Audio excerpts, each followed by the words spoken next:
So today we're making my mom's shortbread, and we're starting with, we're gonna double the recipe that's on our recipe tree. So we're going to do a full pound of butter, or 2 cups of butter, and we're gonna do a cup and just under a third of a cup of sugar.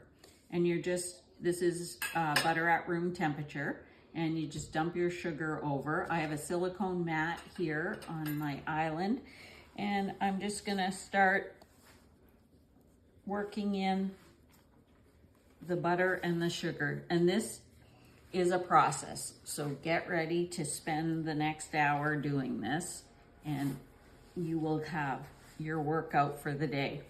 Oops, I forgot to take my rings off. Take your rings off or you're gonna be cleaning them for a while.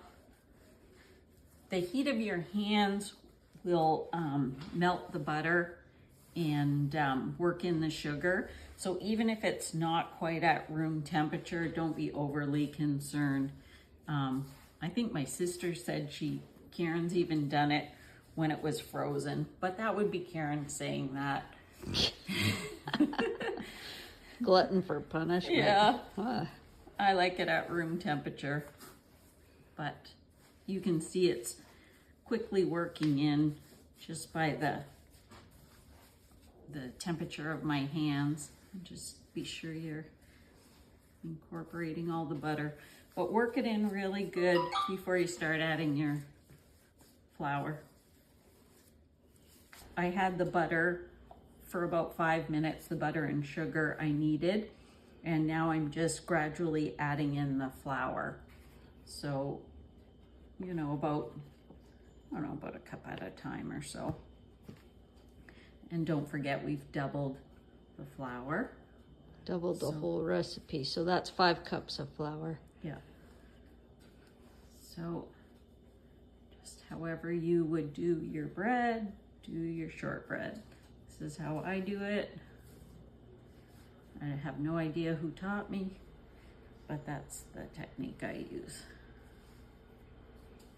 And just keep incorporating your flour. Don't add more until it's pretty well incorporated. And it seems easy as you start, but as you get more and more flour in, it's a workout. So pace yourself or phone a friend. So I just dumped the last bit of flour in here, and you see how crumbly it gets and hard to work. So I just kind of keep putting it into the circle and pushing it down, working it. And you gotta keep going until basically when you pull it in to your circle, it doesn't crack. So you can see I'm a long way from that. So I'm just gonna keep going here for like, I don't know, probably half an hour. Not kidding. Oh Lord. This is why I have never done it, obviously. Yep. Shortbread is, let's see, so it's not 10, for 20. sissies. It's not for sissies. It's 10:20. Okay, we'll see how long this goes. So I used my phone a friend, and I've divided the dough into 2, and we're just gonna keep working it, and we'll tell you how long this takes us, and you can double that time if you don't have a friend. So we called it at 30 minutes because we were tired, and it's pretty good. So you just don't want it to crack when you fold it over and stuff. So what I'm gonna do is just oh, that's a little too much flour. Let's scrape the excess aside. We'll use it later. Actually, I'm gonna flour my rolling pin. Some people like to put a sock on their rolling pin or have a little liner. I don't. I just prefer the wood and the flour. So I'm gonna put my shortbread here, and I'm just gonna roll it out. Whoops. Truthfully, I just like doing it on the granite more than this silly thing. Here, I'll lean on it. And you just want to, no, this might not be, it's okay.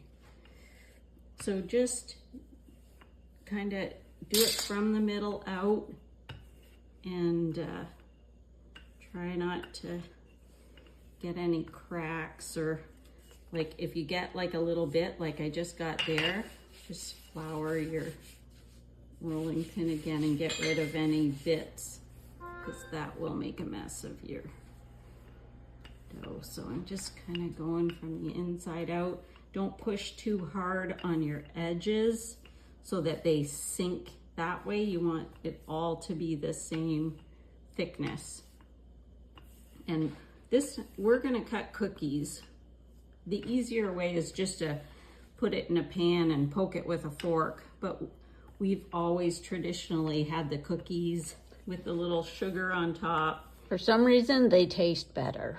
They really do. So there, we're pretty good at a quarter, I would say. So you take whatever cookie cutters, just a basic cookie cutter. Be sure you're using the cutting side. Get out your cookie sheets, and this doesn't require, because they're very buttery, doesn't require anything. Parchment? On the bottom.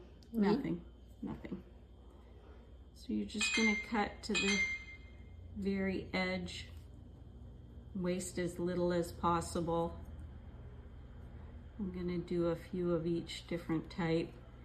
And these raise a little bit, so you can put them fairly close together, but just leave a little bit of space for them to grow.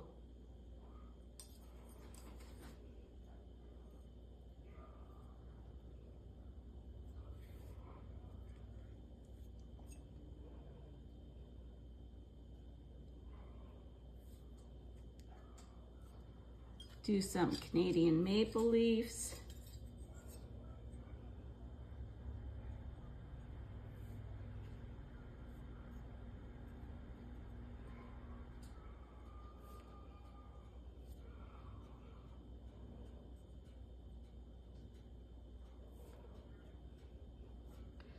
And I like some skinny trees too, in case somebody wants a little cookie. I'm particular to the stars. I like the stars. Stars? This one's a big one. That's maybe why I like it. Probably.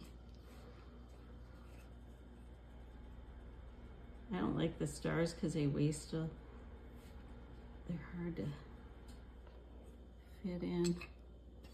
Let's do another little tree.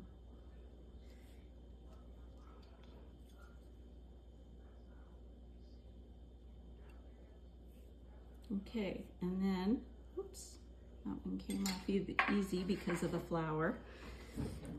I just get my offset spatula and just get under there real good and try not to screw up the shape of them, and just drop them on your pan. So we're just gonna, oops, they're very delicate.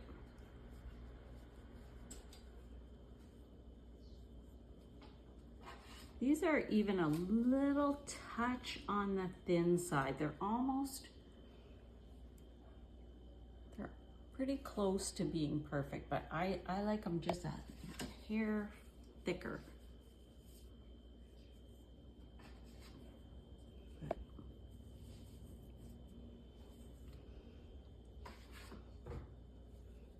That can be my batch. Yeah. I don't care if I'm imperfect. Oops. A little breakage there. Just get rid of the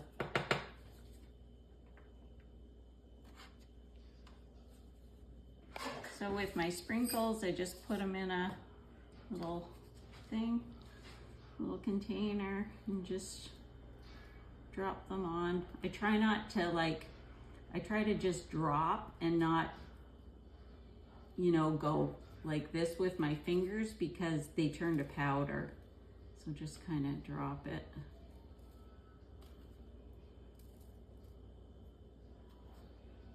Yeah, I don't know why these come without a sprinkle thing on top, but they do. You could put them in a dollar store sprinkle thing. I could. Or you could. I could. But just a little sprinkle. It doesn't take too many. So keep the green on this batch, and then I'll switch to red on the next batch. And back over here at our dough, so we're just gonna take all the scraps, put them back in a bowl, and roll them out again. Do our next batch. So here's our cookies ready to go in for 20 minutes. At 325. At 325.